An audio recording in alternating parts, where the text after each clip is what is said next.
भक्तों, साल की सबसे बड़ी एकादशी देवउठनी एकादशी को कहा जाता है। इस साल 2025 में देवउठनी एकादशी पर कई दुर्लभ और संयोग बन रहे हैं। ऐसे में अगर कोई व्यक्ति इस दिन भगवान विष्णु के सच्चे दिल से आराधना करता है, उसके घर साक्षात भगवान विष्णु और माता लक्ष्मी विराजमान हो जाते हैं और ऐसे व्यक्ति के घर में कभी भी धन दौलत और सुख समृद्धि की कमी नहीं आती। ऐसे घर में धन का प्रभाव हमेशा बना रहता है। जिस व्यक्ति के घर पर भगवान विष्णु और माता लक्ष्मी का आशीर्वाद होता है, उस घर के देव उठनी एकादशी पर इस शुभ मुहूर्त में करें भगवान विष्णु की उपासना। क्योंकि भक्तों, इस बार जो एकादशी पड़ने वाली है, यानी कि देव उठनी एकादशी को मामूली समझने की भूल भी मत करना, क्योंकि इस एकादशी पर ऐसे शुभ संयोग का निर्माण हो रहा है जिसकी वजह से आप जो भी कार्य करेंगे उसमें आपको सफलता मिलना निश्चित है। एक तरह से कहा जाए, जीवन से सभी कष्ट, दुख, दर्द नष्ट हो जाते हैं और सुखों की प्राप्ति होती है। कहा जाता है, देव उठनी एकादशी सभी एकादशियों में सबसे श्रेष्ठ मानी जाती है और इस दिन अगर आप छोटा सा भी कोई उपाय करेंगे, कार्य करेंगे, तो उससे लाखों और करोड़ों गुना लाभ प्राप्त होता है। इस बार देव उठनी एकादशी का वह पर्व महापर्व के रूप में मनाया जाएगा और इस दिन जो एक चीज आपको जरूर ही कर लेनी है और आपको एक चीज जरूर ही खा लेनी है। पर उससे पहले हम आपको बता देते हैं 2025 में एकादशी का पर्व कितनी तारीख को, कितने समय पर, और इसका डेट टाइम सही समय आपको हम बता देते हैं। फिर हम आपको वह चीज बता देंगे कि आपको ऐसा क्या कर लेने से आपका भाग्य बदल सकता है। आपकी भाग्य से दुख, दर्द, तकलीफ, गरीबी सब कुछ ही समाप्त हो सकती है। एक छोटे से कार्य से व्यक्ति कैसे धनवान बन सकता है, माता लक्ष्मी की असीम कृपा प्राप्त कर सकता है, चलिए जान लेते हैं। सबसे पहले वैदिक पंचांग के अनुसार कार्तिक शुक्ल पक्ष की एकादशी तिथि के दिन देव उठनी एकादशी व्रत का पालन किया जाता है। इस दिन भगवान विष्णु की विशेष उपासना की जाती है। हिंदू धर्म में एकादशी व्रत का विशेष महत्व है। भक्तों, आगे बढ़ने से पहले अगर आप भी चाहते हैं कि लक्ष्मी माता का आशीर्वाद आप पर बना रहे, तो इस वीडियो को एक लाइक करें और आपके अपने चैनल को सब्सक्राइब कर लें और कमेंट बॉक्स में जय लक्ष्मी माता जरूर लिखें और साथ ही आप अपनी राशि को कमेंट बॉक्स में जरूर लिख दें, क्योंकि हम राशि से जुड़ा भाग्य भी बताते हैं और भाग में चल रही परेशानियों को तत्काल दूर करने के लिए आसान से आसान उपाय भी बताते हैं। इसलिए आप अपनी राशि कमेंट बॉक्स में जरूर लिख दें। धार्मिक मान्यताओं के अनुसार जो व्यक्ति एकादशी व्रत का पालन करता है, उन्हें सभी प्रकार के कष्ट और दुखों से मुक्ति प्राप्त हो जाती है। बता दें कि प्रत्येक वर्ष कार्तिक मास के शुक्ल पक्ष की एकादशी तिथि के दिन देव उठनी एकादशी व्रत का पालन किया जाता है। इस वर्ष यह व्रत 2 नवंबर 2025 रविवार के दिन रखा जाएगा। इस विशेष दिन पर पूजा पाठ के लिए कुछ शुभ योग का निर्माण हो रहा है। आइए जानते हैं किस समय करें। देव उठनी एकादशी पर भगवान विष्णु की उपासना। देव उठनी एकादशी 2025 शुभ मुहूर्त। वैदिक पंचांग के अनुसार कार्तिक शुक्ल पक्ष की एकादशी तिथि 1 नवंबर 2025 को सुबह 9:11 पर शुरू हो रही है और 2 नवंबर 2025 को सुबह 7:30 पर खत्म हो रही है। और इस दिन ब्रह्म मुहूर्त और अभिजीत मुहूर्त जैसे शुभ योगों का निर्माण हो रहा है। ब्रह्म मुहूर्त सुबह 4:50 से सुबह 5:41 तक रहेगा और अभिजीत मुहूर्त सुबह 11:45 से दोपहर 12:30 के बीच रहेगा। इन दोनों ही मुहूर्त को पूजा पाठ के लिए बहुत ही उत्तम माना जाता है। एकादशी व्रत के दिन भगवान विष्णु की उपासना अभिजीत मुहूर्त में की जाती है, जो इस दिन सुबह 11:45 से दोपहर 12:30 के बीच रहेगा। इसके अलावा इस दिन सूर्योदय सुबह 6:33 पर होगा और सूर्यास्त शाम 5:36 पर होगा, जबकि चंद्रोदय दोपहर 2:49 पर होगा। इन सभी शुभ मुहूर्तों में पूजा करने से भगवान विष्णु की कृपा विशेष रूप से प्राप्त होती है और जीवन में सकारात्मक ऊर्जा का संचार होता है। भक्तों, आप सभी को यह जानना भी बेहद ही जरूरी और खास है कि एकादशी व्रत का क्या है। महत्व शास्त्रों में एकादशी व्रत के महत्व को विस्तार से बताया गया है। धार्मिक मान्यताओं के अनुसार जो व्यक्ति प्रत्येक एकादशी व्रत का पालन करता है, उन्हें समस्त पाप और कष्टों से मुक्ति मिल जाती है और श्री हरि के चरणों में स्थान प्राप्त होता है। एकादशी व्रत के दिन भगवान विष्णु की विधिवत उपासना करने से रोग, दोष इत्यादि दूर हो जाते हैं और धन ऐश्वर्य का आगमन होता है। इस दिन तुलसी की उपासना का भी विधान है। वहीं देव उठनी एकादशी के दिन भगवान विष्णु 4 माह के योग निद्रा से जागृत होते हैं, जिस वजह से इस दिन का महत्व और भी बढ़ जाता है। इसके अलावा इस दिन से मांगलिक कार्य जैसे विवाह, सगाई आदि शुरू हो जाते हैं, जो जीवन में नई शुरुआतों का प्रतीक होते हैं। चलिए, अब हम आपको बता देते हैं कि देव उठनी एकादशी के दिन गाय को ऐसी कौन सी चीज खिला देने से व्यक्ति धनवान बन जाता है, करोड़पति बन जाता है, हर एक मनोकामना इच्छा पूरी हो जाती है। भक्तों, वीडियो को पूरा ही देखें। आधा अधूरा से माता लक्ष्मी भी आपसे क्रोधित हो जाएंगी और पूजा का कोई फल आपको प्राप्त नहीं होगा। इस दिन माता लक्ष्मी और भगवान विष्णु की पूजा की जाती है। मान्यता है कि इस व्रत को करने से पापों का अंत होता है। भक्तों, अगर आप भगवान विष्णु माता लक्ष्मी के सच्चे भक्त हैं, एकादशी का व्रत करते हैं, तो कमेंट बॉक्स में जय हरि विष्णु, जय माता लक्ष्मी, जय गौ माता अवश्य लिखें। इतना ही नहीं, व्यक्ति को कई तरह के रोग दोष और आर्थिक समस्याओं से भी छुटकारा मिलता है और अक्षय पुण्य की प्राप्ति होती है। पांडवों ने श्री कृष्ण के मार्गदर्शन में इस व्रत को करके महाभारत युद्ध में विजय प्राप्त की थी। भक्तों, देव उठनी एकादशी के दिन स्वर्ग का दरवाजा खुल जाता है, इसलिए इस दिन किया गया दान पुण्य अन्य दिनों में किए गए दान पुण्य से अधिक फलदायी होता है। वास्तव में 2 नवंबर देव उठनी एकादशी के दिन अगर आप यह उपाय कर लेते हो तो यकीनन आप पर मां लक्ष्मी की कृपा होगी और आप धनवान बन जाओगे। आप धनवान ना बने तो मुझे बताना भक्तों, बस जो उपाय आपको बताया जाए वह उपाय लेना चाहिए। जानते हैं, देव उठनी एकादशी के दिन चुपचाप गाय को खिला दें। यह एक छोटी सी चीज, करोड़पति बनेंगे। सभी संकट और कष्टों से मुक्ति, मृत्युदंड, पितृदोष तुरंत होगा खत्म। पूरे साल आपके भरे रहेंगे। अन्न धन के भंडार यूं कहें कि आपकी 7 पुश्तें तक करेंगी। रुपयों पैसों पर राज्य भक्तों, 7 पीढ़ियों तक बैंक बैलेंस बढ़ता चला जाएगा। सभी दुख दर्द संकट कष्ट दूर हो और सभी सुख आपके कदमों में आ जाएंगे। सब सुख आपके कदम चूमेंगे। यदि आप यह एक छोटी और खास चीज चुपचाप गाय को खिला देते हैं तो तत्काल गरीबी आपके जीवन से खत्म हो जाएगी। यूं कहे व्यक्ति रंग से राजा बन जाता है और 33 कोटि देवी देवताओं को धारण करने वाली गौ माता की भी कृपा व्यक्ति पर आजीवन बरसती है। व्यक्ति के घर में कभी भी धन वस्त्र कमी नहीं होती है। धन के भंडार व्यक्ति के घर में भरे रहते हैं। व्यक्ति के जीवन से काल गरीबी खत्म हो जाती है। तो भक्तों, कौन कौन से वे गाय से जुड़े खास और महत्वपूर्ण उपाय हैं जिन्हें यदि आप एकादशी के दिन कर लेते हैं तो भक्तों यकीन मानिए, आपके घर में अन्न धन के भंडार सदैव भरे रहेंगे। जो भी जीवन के दुख दर्द संकटग्रस्त है वह सभी दूर हो जाएं। इस वीडियो में हम आपको उसी खास और महत्वपूर्ण चीज के बारे में बताएंगे, क्योंकि आपको एकादशी के दिन गाय को जरूर खिलानी है। तो भक्तों, फायदे के लिए पूरा वीडियो देखना। यदि आज की इस वीडियो को अपने बीच बीच में से देखा, काट काट कर देखा, तो यकीन मानिए जीवन में आपको कभी सफलता हासिल भी नहीं होगी, क्योंकि इस वीडियो में आपको कुछ ऐसे उपाय गाय से जुड़े बताने वाले हैं जिन्हें करने से आपके जीवन के जो भी दुख दर्द संकट है या कामयाबी होने में कोई बाधाएं आ रही, सभी से छुटकारा मिलने वाला है। यूं कहें कि आपके जीवन में अपार धन सुख संपत्ति की प्राप्ति हो जाएगी। कभी भी धन से संबंधित परेशानी नहीं रहेगी। आर्थिक स्थिति आपकी प्रबल हो जाएगी। धन प्राप्ति के योग बन जाएंगे और जीवन में सदैव अनंत धन के भंडार आपके घर में भरे रहेंगे।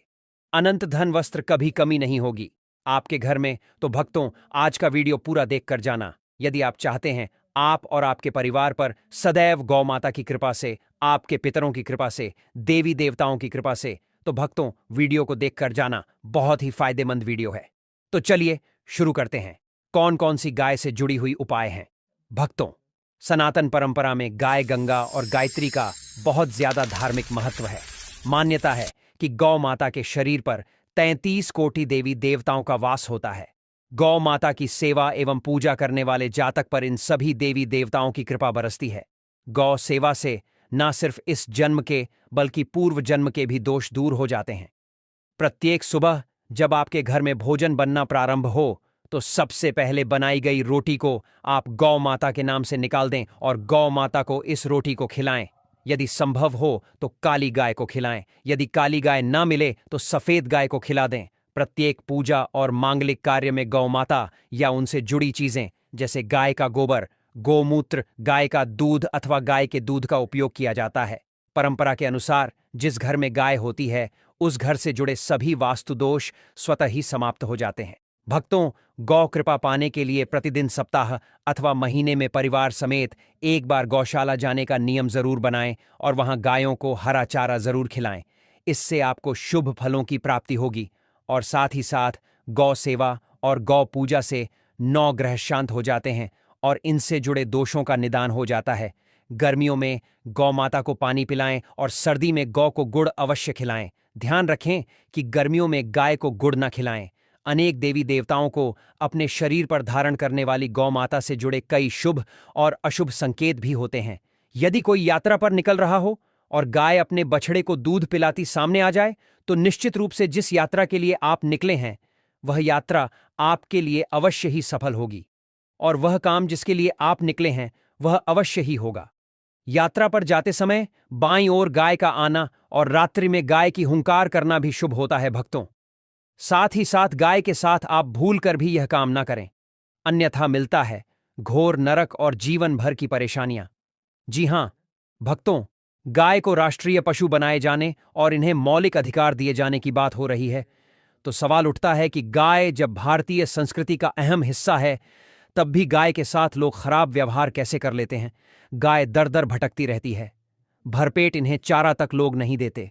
गाय जब तक दूध देती रहती है तो उनकी होती है और जैसे ही दूध देना बंद कर देती हैं तो लोग इन्हें उनकी किस्मत पर छोड़ देते हैं। सड़कों पर और गलियों में भटकने के लिए ऐसे में गोवंश जीवों को कोई से मारता है और कोई उन पर पानी डाल देता है। कभी वाहनों से इन्हें ठोकर लग जाती है तो कभी बीमार होकर बेचारी ये गाय दम तोड़ देती हैं। ऐसे में जरूरत है इन बातों को जानने की कि गाय को लेकर शास्त्रों में क्या कहा गया है, गाय के साथ आपको कैसा व्यवहार करना चाहिए। क्या भक्तों, गाय को कभी भी मारना पीटना नहीं चाहिए। शास्त्रों में गाय को माता का दर्जा दिया गया है। गाय को मारने पीटने, माता को मारने पीटने वाले के सामान मान पाप का भागी ही होता है। ऐसे घरों को नरक लोक में वर्षों तक कष्ट भोगना पड़ता है। अगले जन्म में पशु जन्म मिलता है। कथा है कि गौतम मुनि ने गलती से गाय को डंडा मार दिया था जिससे गाय की मृत्यु हो गई थी और इस पाप से मुक्ति के लिए वर्षों तक तपस्या करनी पड़ी। भगवान श्री कृष्ण जी ने बैल स्वरूप में आए वृद्धाश्रम का वध कर दिया था जिससे मुक्ति के लिए भगवान श्री कृष्ण को संपूर्ण तीर्थों को एक कुंड में बुलाना पड़ा। इस कुंड में स्नान से वह पाप मुक्त हो गए थे। यह भक्तों, साथ ही साथ जो लोग पानी पी रही गाय को भगाते हैं वे घोर पाप के भागी बनकर नर्क भोगते हैं, ऐसा पुराण में बताया गया है। जबकि जो लोग गाय के लिए प्याऊ और चारा बनवाते हैं वह महाभाग्यवान होते हैं। ऐसे लोग घोर पाप से मुक्त होकर स्वर्ग पा जाते हैं और बड़े ही धनवान कुल में जन्म लेकर सुख भोगते हैं। और साथ ही साथ आराम कर रही गाय को कष्ट देकर कभी भी उठाना नहीं चाहिए। कहते हैं कि जिस स्थान पर गाय बैठी है वहां से नकारात्मक ऊर्जा समाप्त हो जाती है। गाय के रहने की जगह को जो लोग नियमित साफ रखते हैं वे पूर्व जन्म में किए गए जाने अनजाने में पापों से मुक्त हो जाते हैं और गोलोक में स्थान पाते हैं। गाय को डंडा मारकर उठाना, पानी डालकर उठाने से मनुष्य पाप का भागी बनता है और अगले जन्म में उसे दर दर भटकना पड़ता है। और साथ ही साथ शास्त्रों में बताया गया है कि गाय का दूध उसके बछड़े के लिए होता है। गाय के बछड़े से बचा हुआ दूध ही मनुष्य को लेना चाहिए, परंतु कुछ लोग गाय से एक बार दूध लेने के बाद फिर से बछड़े के लिए बचा हुआ दूध भी दोह लेते हैं। ऐसा करना महापाप कहा जाता है। ऐसे दूध को निकालने वाला और ग्रहण करने वाला दोनों ही पाप के भागी बन जाते हैं। भक्तों, साथ ही साथ शास्त्रों में कहा गया है कि गोवंश यानी गाय और बैल की पीठ पर नहीं बैठना चाहिए। उनकी पीठ पर बैठने से महापाप लगता है। ऐसे लोगों को नरक की यात्रा भोगनी पड़ती है। एकमात्र महादेव के अंश के उत्पन्न नंदी ही गौवंश हैं, जिन पर स्वयं महादेव सवारी करते हैं, जो कि नंदी ने स्वयं अपनी इच्छा से महादेव की सवारी बनना स्वीकार किया था। और साथ ही साथ शास्त्रों में गाय के दान को बहुत ही महत्व दिया गया है, परंतु ऐसी गाय का दान कभी नहीं करना चाहिए जो बूढ़ी और बीमार हो। नचिकेता की कथा भी इस संदर्भ में है कि जिस नचिकेता ने पिता द्वारा बूढ़ी गाय को दान करने पर आपत्ति जताई थी, दूध देने वाली और बछड़े सहित जो लोग गाय का दान करते हैं वे स्वर्ग में स्थान पाते हैं। भक्तों, साथ ही साथ सूर्य, चंद्र, मंगल या शुक्र की युति राहु से होकर संबंध पिता से एवं केतु का संबंध रक्त से होने के कारण सूर्य यदि शनि, राहु और केतु के साथ स्थित हो या दृष्टि संबंध हो तथा मंगल की युति राहु या केतु से हो तो पितृदोष होता है। इस दोष से जीवन संघर्षपूर्ण बन जाता है। यदि पितृदोष हो तो गाय को प्रतिदिन या किसी भी एकादशी को या किसी भी पूर्णिमा के दिन या अमावस्या को रोटी गुड़ चारा आदि खिलाने से पितृदोष समाप्त हो जाता है। साथ ही साथ यह संकेत भी जान ले, यदि आप यात्रा में जा रहे हैं और सामने आपके गाय पड़ जाए अथवा अपने बच्चों को दूध पिलाती हुई सामने दिख जाए तो समझ जाना कि यात्रा आपके लिए अवश्य ही सफल होगी। और साथ ही साथ जिस घर में गाय होती है उसे घर में वास्तु दोष स्वतः ही समाप्त हो जाता है। और साथ ही साथ आपको बता दें कि गाय को आप जो भी रोटी गुड़ और चारा खिलाते हैं, गाय को अगर आपने रोटी बनाई है तो कोशिश करें कि उसे रोटी को तुरंत ही गाय को दे दें। अगर आप उसे रोटी को रख देंगे और उसे रोटी को अगले दिन देंगे तो वह रोटी बासी मानी जाएगी। गाय को कभी भी बासी रोटी ना दें, इससे घर में नकारात्मक ऊर्जा वास करती है और जो भी कार्य आपके बनने वाले होंगे वह कार्य भी आपके बिल्कुल भी नहीं बनेंगे। इससे आपके घर में हमेशा दरिद्रता का वास रहेगा और आप जिस भी कार्य को करेंगे उसमें आपको हमेशा असफलता ही हाथ लगेगी। इसलिए कोशिश करें कि गाय को रोजाना रोटी बनाकर खिलाएं और रोटी को बिल्कुल ना रखें। बांसी रोटी गाय को न दें और साथ ही साथ सड़ी गली चीज गाय को नहीं खिलानी चाहिए कि घर में कोई फल है, कोई सब्जी है, सड़ जाए तो लोग क्या करते हैं, गाय को खिला देते हैं। ऐसा हमें बिल्कुल भी नहीं करना चाहिए। ऐसा करने से यदि आप गाय को खिलाते हैं तो आप अपने भाग्य से खेलते हैं। आप बिल्कुल भी गाय को सड़ी गली चीज नहीं खिलाएं और साथ ही साथ आप आटे की 11 लोइयां बनाकर इनके ऊपर हल्दी लगाइए। इसके बाद आप उन 11 लोइयों को एक एक करके गाय को खिलाएं। प्रत्येक लोई को खिलाते समय गाय की सिंह पर आप हाथ फेरें, पीठ पर हाथ फेरें, मस्तक पर हाथ फेरें। माता गाय के आप चरणों के स्पर्श करें। यह भक्तों ऐसा करने से आपके समस्त कार्य बनने लगेंगे।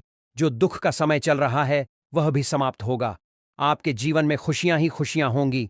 और एक बार आप 7 बार गाय की परिक्रमा भी कर लें तो आपके समस्त कार्य पूर्ण होंगे। और साथ ही साथ आप गाय को जब भी रोटी दें, रोटी पर या तो आप थोड़ी सी हल्दी लगा लें या थोड़ा गुड़ रख लें। अगर गुड़ ना हो तो थोड़ा आप मिश्री रख सकते हैं, थोड़ा घी रख सकते हैं। भक्तों, गाय को कभी भी सूखी रोटी ना खिलाए। सूखी रोटी मतलब गाय जो रोटी खिलाएं उस पर कुछ ना कुछ रख कर खिलाएं। हल्दी रख लें, गुड़ रख लें, मिश्री रख लें या जो भी रख ले, लेकिन खाली रोटी नहीं खिलानी है।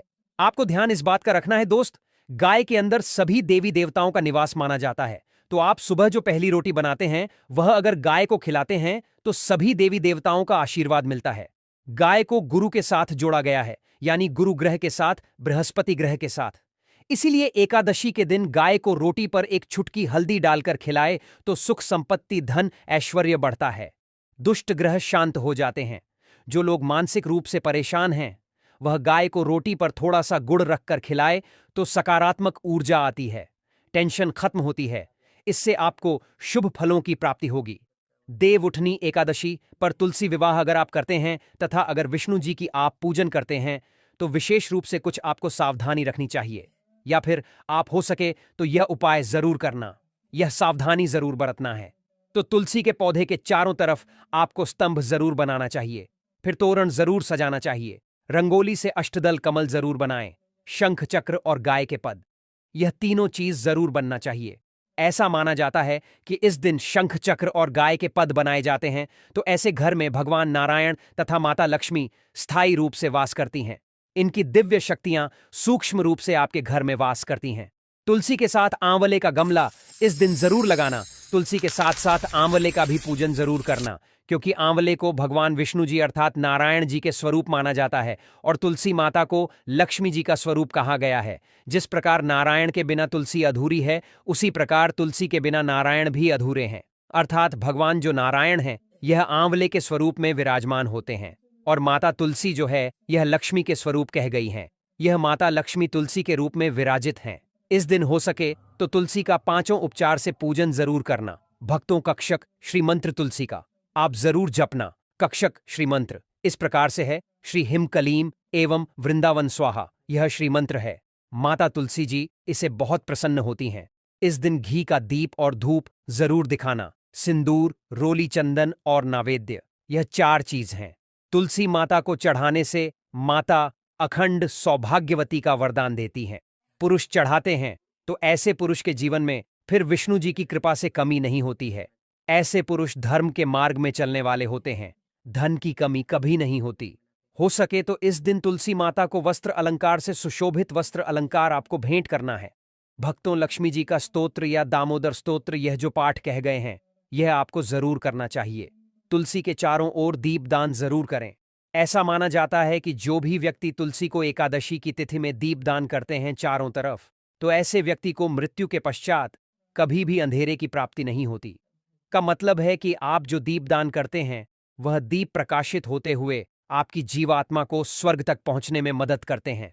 हो सके तो इस दिन दीपदान जरूर करें, और दान करने से हमारे पूर्वज की आत्मा को भी शांति मिलती है। जो हमारे पूर्वज किसी कारणवश भोग रहे, किसी कारणवश उन्हें स्वर्ग की प्राप्ति नहीं हो रही, तो दीपदान करने से उन्हें स्वर्ग की प्राप्ति होती है। भक्तों, एकादशी के दिन भगवान विष्णु जी को तुलसी जरूर चढ़ाना चाहिए। ऐसा माना जाता है कि इस दिन एक तुलसी का पत्ता चढ़ाने से 6000 गोदान के बराबर की प्राप्ति होती है। भगवान नारायण को इस दिन केवल एक तुलसी का पत्ता चढ़ाने से असंख्य गोदान के बराबर पुण्य की प्राप्ति होती है। लेकिन आज के दिन जान लीजिए, अर्थात इस दिन देव उठनी एकादशी के दिन गलती से भी तुलसी का पत्ता नहीं तोड़ा जाता, जो कि पत्ता आपको पहले से ही तोड़कर रखना है। जिन दंपतियों के यहां संतान ना हो, तो ऐसे व्यक्ति तुलसी नमस्कार जरूर पढ़ें, इससे संतान की प्राप्ति होती है। तुलसी नमस्कार के पाठ से सिर्फ शीघ्र ही, जिनका विवाह नहीं हो पाता तो उनके शीघ्र ही विवाह हो जाता है, बल्कि जो व्यक्ति विच्छेदन हो चुके हैं, जिनका कोर्ट कचहरी के मामले में कोई बड़ा केस अगर चलता है, तो वह समस्या भी दूर हो जाती है। भक्तों, नए घर में तुलसी का पौधा इस दिन लगने से श्री हरि भगवान विष्णु जी बहुत प्रसन्न होते हैं, और ऐसे घर में सभी प्रकार की मंगलकारी चीज प्रदान करते हैं। नौकरी पाने के लिए, कारोबार में तरक्की के लिए, या फिर हो सके तो अपने जीवन में उन्नति के लिए तुलसी का पौधा पीले कपड़े में बांधकर ऑफिस या दुकान के आसपास में जरूर रखें। इससे आपको नौकरी में, कारोबार में प्रमोशन मिलेगा, आपको हर कार्य में तरक्की मिलेगी। आप अपने घर में भी यह कार्य कर सकते हैं, देव उठनी एकादशी पर। इस दिन आप हो सके तो भगवान विष्णु के मंदिर में जाकर विष्णु सहस्त्रनाम का पाठ भी जरूर करें, क्योंकि इससे जीवन में स्थिरता आती है और सभी बाधाएं दूर हो जाती हैं। इसके अलावा इस दिन फलाहार करके व्रत रखने से शरीर की शुद्धि होती है और मन में शांति का वास होता है। याद रखें कि देव उठनी एकादशी न केवल धार्मिक महत्व रखती है, बल्कि यह हमें प्रकृति और जीवों के प्रति दया और सेवा का पाठ भी सिखाती है। तो भक्तों, इस महापर्व को पूरे उत्साह से मनाएं और अपने जीवन को सुखमय बनाएं। भक्तों, यह तमाम जानकारी जन रुचि को ध्यान में रखकर दी जा रही है। वास्तु शास्त्र के उपाय को अपनी आस्था और विश्वास पर आजमाएं।